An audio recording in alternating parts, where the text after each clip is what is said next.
Hey y'all, welcome to a new What's for Dinner. So, to start off our week, we had these foot-long hot dogs with a homemade chili dog sauce.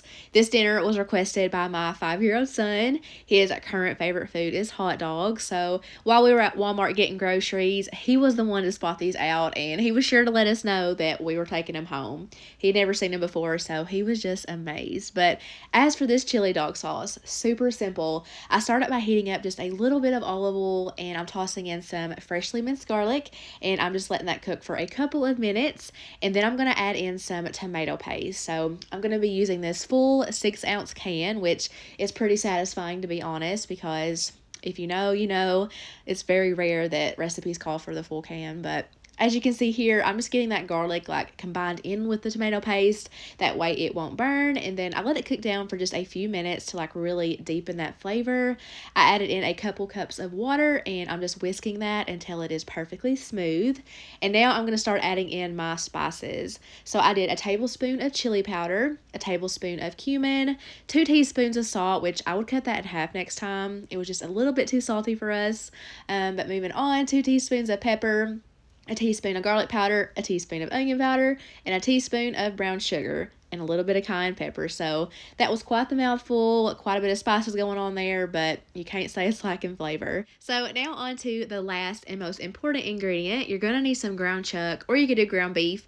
Mine is just a tad shy of being a pound, and 85% lean is as lean as I can get it at my local grocery store. But if you can get it leaner, I would definitely recommend that, since you know you can't drain the grease cooking it this way. But as you guys seen, I basically just took the raw meat and plopped it down into that flavorful sauce, and then I took my whisk and just started stirring it, and it just fell apart super easily within seconds. And this may seem weird if you've never done it before, but cooking it this way is what's going to give it that super tender texture on the meat, just like a coney sauce should be. So I just let that simmer with a lid on for 30 minutes, and then I came in, gave it a good stir, and I let it cook for another 30 minutes without the lid. So this is what the finished product looked like. This is the perfect consistency for a hot dog, and it had the most amazing flavor. Like I said, it was a little bit on the salty side, but that's easy to adjust. I would totally make it again. So now I'm just going to assemble the hot dogs. I did end up boiling the hot dogs because that's how my son prefers it. You will not touch them if there is grill marks on it, so he's just kind of at a picky stage right now. But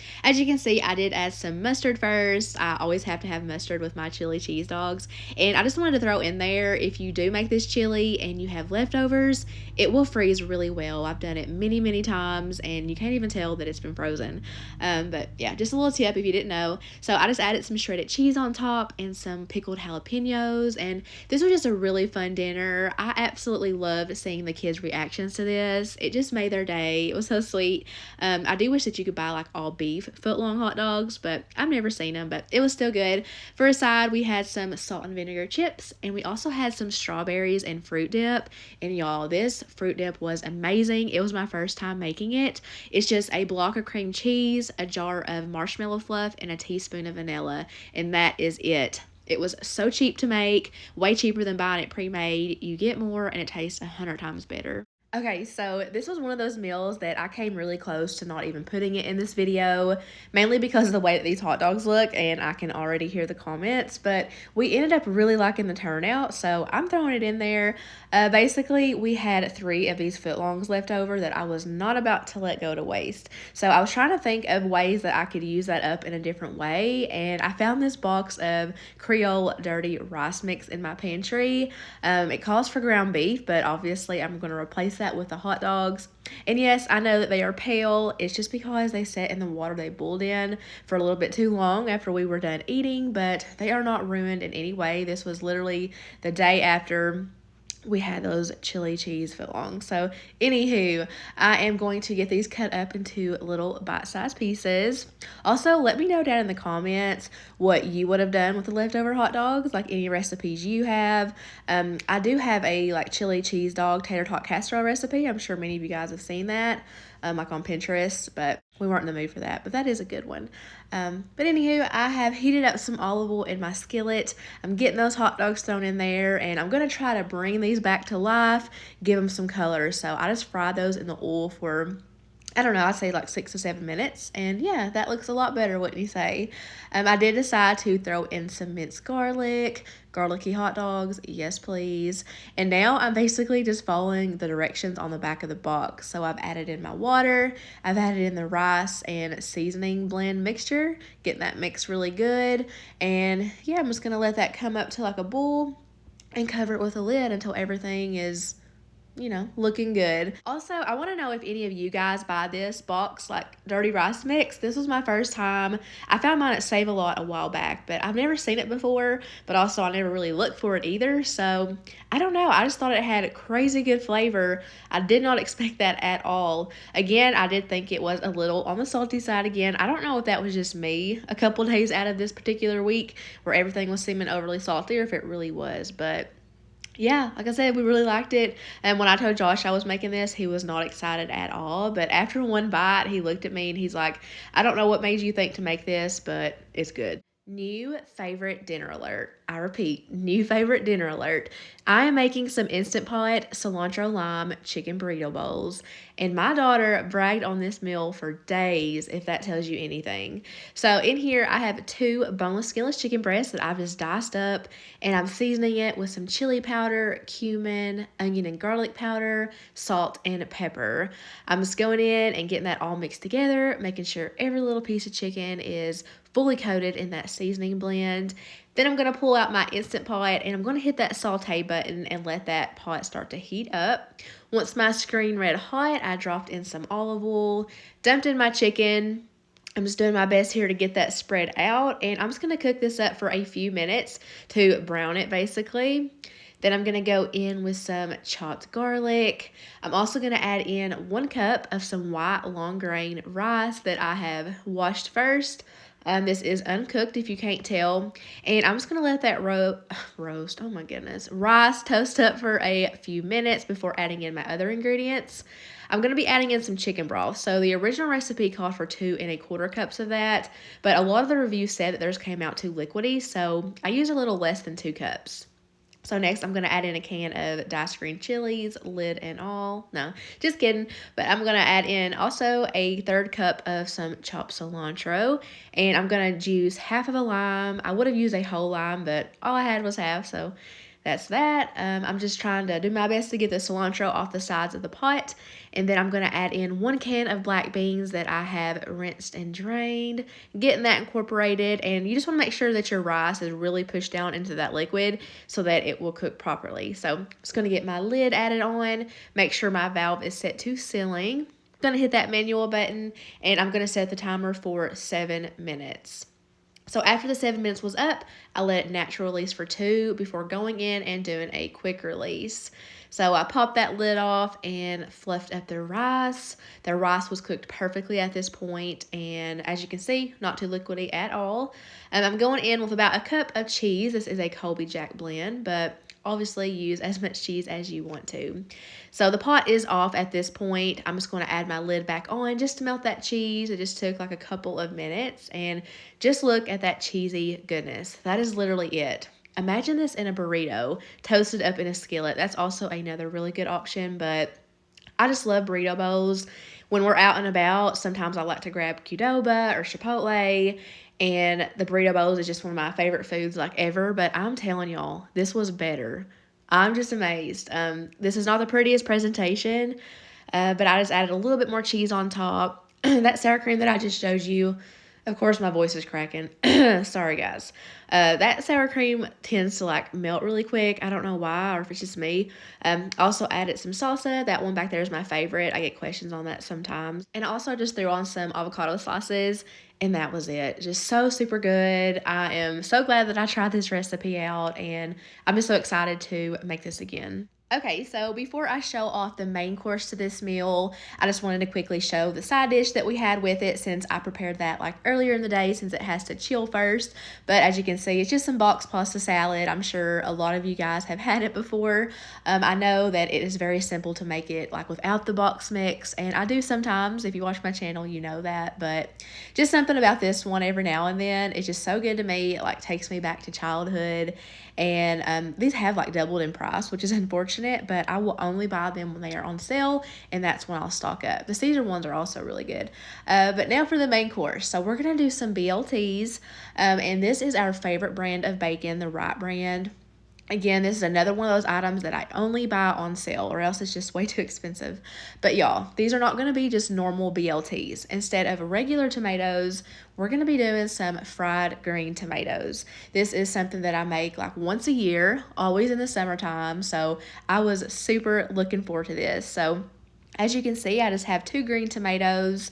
These are sometimes hard to find in grocery stores. I did get mine at Kroger, but you could also probably find these at farmer markets, I'm sure. But I just got those sliced up, got those laid out on some paper towels, and I am just patting those dry to remove as much moisture as I could. So back here, I just have a little dredging station. In the first bowl, we've got some plain all-purpose flour. In the second, I have some buttermilk, 1 egg, and a few dashes of hot sauce. So I just got that combined. And then in the last bowl, you'll need some breadcrumbs. So you're supposed to use like regular breadcrumbs, but I just have the Italian style ones. And I'm also mixing in a little bit of cornmeal, as well as some garlic powder, Lawry seasoned salt, and black pepper. I didn't measure, but I will have a recipe linked in my description box if you do want like exact measurements. But as you can see, I'm just getting these dredged now. So I started with a plain flour, dumped it in the wet mixture, and then I'm just rolling it around in the breadcrumb cornmeal mixture. Try to get the sides if you can. Mine always kind of fall off, but I just kind of press it in. And I had some vegetable oil heating up in my cast iron skillet. So I just dropped that in, and I just let those fry for a couple of minutes on each side. And then I just let them drain on some paper towels. These are such a delicious treat if you've never had them before. They are a little messy to make, but it's always 100% worth it, and they are pretty simple to make. So I'm gonna go ahead and assemble my BLT.